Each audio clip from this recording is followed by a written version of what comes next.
Roy, au centre de cette série dont vous nous parlez, Succession, série HBO, 4 saisons déjà. Bonjour Julien Gilles. Bonjour. Ben oui, série HBO, le fer de lance d'HBO en ce moment, depuis 4 ans déjà, une série qui a raflé quantité de prix, et pour cause, car elle est extrêmement qualitative, et dans son interprétation et dans son écriture. Alors on est dans la réinterprétation d'un classique, on est un peu dans le roi Lear ici, donc ces conflits intrafamiliaux entre un roi ici, un patron, un homme d'affaires tout puissant, et comme le nom l'indique de la série, les enjeux de sa succession. Pour pitcher rapidement l'histoire, on l'a entendu, le personnage principal c'est Logan Roy, interprété par l'excellent Brian Cox. Logan Roy, c'est un des hommes les plus puissants du monde, On va clairement le dire tout de suite d'emblée, le personnage est directement inspiré de Rupert Murdoch. Ça a d'ailleurs causé quelques soucis aux producteurs de la série, et parce que les affres qui sont décrits dans les 4 saisons et ces conflits de succession, c'est ce qui s'est passé dans la réalité, dans la famille Murdoch, quand le patriarche a cédé la place de CEO. Et donc Logan Roy, 80 ans, se décide à passer les rênes à son fils aîné. Il est à la tête d'un empire médiatique. Lui-même, il s'est construit pratiquement seul en venant de son Écosse natale. Il est à la tête donc d'un empire médiatique. On comprend ici, on fait l'allégorie. ATN, c'est la Fox News. Il a aussi une maison de production cinématographique. Il a des bateaux de croisière. Et bref, c'est un des leaders mondiaux du divertissement. Il passe la main à son fils au soir de ses 80 ans. Quoique, au dernier moment, il fait volte-face et décide que non, finalement, son fils aîné ne paraît pas si près que ça. Ou en tout cas, lui est encore assez vert pour continuer 4-5 ans. C'est la grosse douche froide pour Kendall, ce fameux fils aîné qui est cornaqué, qui est formé, coaché et qui a fait des gros efforts pour rentrer dans les petits papiers de son père, parce que lui-même a lutté contre des addictions. On comprend assez vite qu'il sort de 2 ans d'abstinence. Il était accro à toutes sortes de produits, donc une personnalité relativement instable. Et donc il se prend cette baffe dans la figure. C'est dès le premier épisode. Et voilà, va commencer alors ce conflit entre fils aîné et père, d'autant plus que le père va être touché assez rapidement par un AVC. Et là, c'est la panique à bord, parce qu'évidemment, si le capitaine n'est plus aux commandes du bateau, les actionnaires tremblent, le conseil d'administration se pose des questions. Il vient de renier, entre guillemets, la succession de son fils aîné. Donc, qu'est-ce qui va se passer ? Ça, c'est la bataille ouverte. Et c'est à ça qu'on va assister durant 4 saisons, particulièrement les 3 premières saisons. La 4e est un petit peu sur un autre aspect des choses.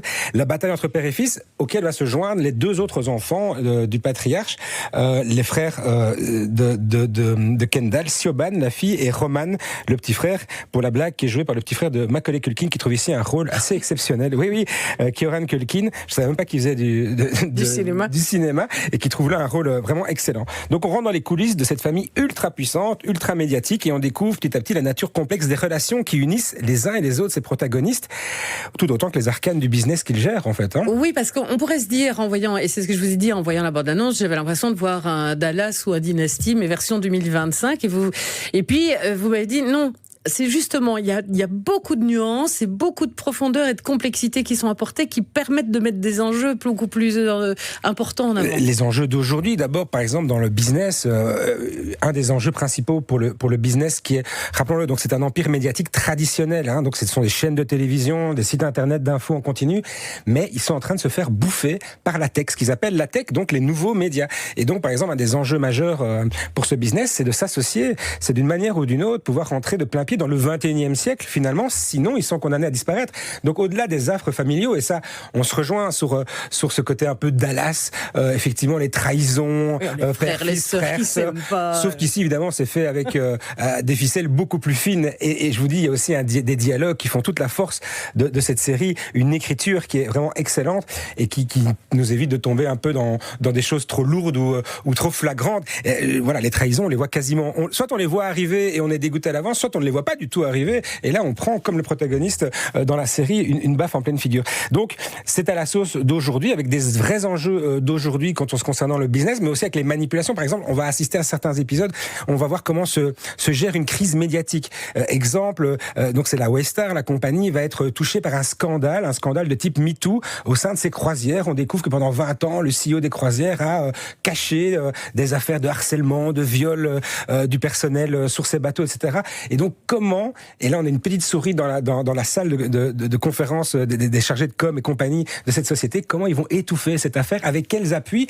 Et là aussi ça fait froid dans le dos parce que c'est quelque chose qu'on a beaucoup reproché, qu'on reproche à la famille Murdoch, à Rupert Murdoch, c'est l'influence que des affaires peuvent avoir sur la politique et aux États-Unis particulièrement. Autrement dit, et on le montre ici, et justement dans la 4e saison, c'est un peu l'axe principal, c'est le faiseur de roi. C'est-à-dire que Logan Roy, depuis tout ce temps, s'acoquine avec chaque président, peu importe le bord, peu importe les idées, peu importe les convictions. C'est gratte-moi le dos, je te gratterai le tien. Donc c'est un réseau mafieux. Vous savez cette expression en anglais, hein, I scratch your back, I scratch yours, you scratch my back, I scratch yours. Et voilà, ça aussi, ça fait froid dans le dos parce que ça renvoie à la campagne présidentielle d'un certain Donald Trump et du soutien indéfectible de Rupert Murdoch avec la Fox. Le ton qui est utilisé, et les derniers épisodes, il faut rien dévoiler, mais regardez ça jusqu'au bout, c'est absolument passionnant comment les médias et l'influence qu'un journal, qu'un média peut avoir sur le choix final des électeurs, y compris dans les dernières heures du dépouillement, comment le fait dans un État ou dans une Amérique dont on sait que tous les 4 ans, il y a des mises-brouilles dans certains États, des recomptages qui sont nécessaires, ça se joue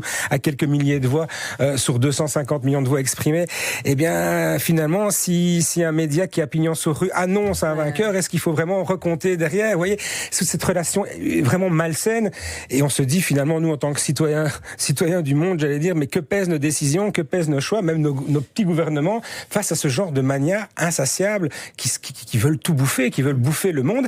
Et alors derrière, leurs enfants qui n'ont pas d'autre choix que d'être pareils, parce que c'est ça aussi tout l'enjeu de la série, c'est de nous montrer cette relation père-enfant et comment ces enfants essaient d'exister par eux-mêmes, sont des psychopathes, ça je le dis clairement, mais psychopathes au sens qu'ils sont complètement dénués d'empathie. Ils ont ce côté et ils s'en rendent compte. Et la limite, ça les fait souffrir jusqu'au jour où ils l'assument complètement. En fait, ils essayent d'être normaux, et puis c'est plus fort qu'eux, ils s'invectivent, s'insultent, se réconcilient, c'est une danse qu'ils connaissent depuis leur plus tendre enfance entre eux, et finalement ils s'assument, ils disent on doit être les dominants du monde. On doit bouffer le monde. Alors, on va faire un petit lien avec notre dossier du jour, qui parlait de la domination blanche. C'est une série où on a exclusivement des acteurs blancs. Alors, c'est une intention de la réalisation, parce que c'est à l'image de ce qui se passe aujourd'hui, où effectivement, on voudrait polisser les choses en mettant dans chacune des séries aujourd'hui un certain nombre de personnes aux identités sexuelles ou de genre très différentes, pour représenter un maximum de gens. Ici, il y a un vrai choix qui est fait pour montrer que, en réalité, aujourd'hui encore, en 2020 et 2024, la domination dans ce type de médias et de milieux, elle est blanche. Elle est blanche. On est chez les WASP, vous savez, donc c'est la culture blanche américaine, côte est, des protestants. Donc effectivement, vous me l'aviez fait remarquer ici quelques minutes avant de prendre l'antenne. Ça n'est pas un thème, ça n'est pas souligné, je vais dire, dans la série. On n'aborde pas cette question de la race ou même du genre sexuel et tout. Mais effectivement, tous les protagonistes sont de la même origine, sont blanches, et ça n'est jamais challengé, entre guillemets. Ça ne choque personne au sein de la société. Il n'est jamais question au conseil d'administration d'intégrer quelqu'un issu d'une minorité ou des choses. Alors qu'on est dans les médias. Alors qu'on est dans les médias, mais là on est dans la face cachée des médias. Qu'il y ait une présentatrice effectivement de couleur sur la chaîne principale et tout, ça c'est une évidence, il le faut aujourd'hui. Mais par contre, au board, au conseil de direction, au conseil d'administration, ça il n'en est pas question. C'est les plus riches, les plus installés. On voit qu'on est dans une caste très privilégiée qui entend bien ne pas partager ce pouvoir absolu. C'est ça qui fait froid dans le dos aussi, c'est de se dire mais il n'y a pas de contre-pouvoir à ce pouvoir-là finalement. Même les politiques, même ce président américain est dépendant de cette chaîne de télé parce que suivant les réformes qu'il essaie de faire passer, il a besoin oui ou non de l'appui, oui ou non qu'on lui tape dessus ou qu'on l'aide, etc., qu'on promotionne ses idées. Et donc on revient toujours à la volonté d'un seul finalement. Du coup, 4 saisons, une 5e ou ça finit à 4? A priori, ça finit à 4. Ça finit. Il faut aller jusqu'au bout. Parce que, de toute façon, on s'accroche à ces personnages qui sont détestables, mais qu'on adore détester. Oui, c'est une bonne entrée de rentrée, comme on va dire, avec cette série à découvrir donc sur HBO. Merci beaucoup, Julien. Avec grand plaisir. Ça s'appelle Tendance première. 10h, 11h30.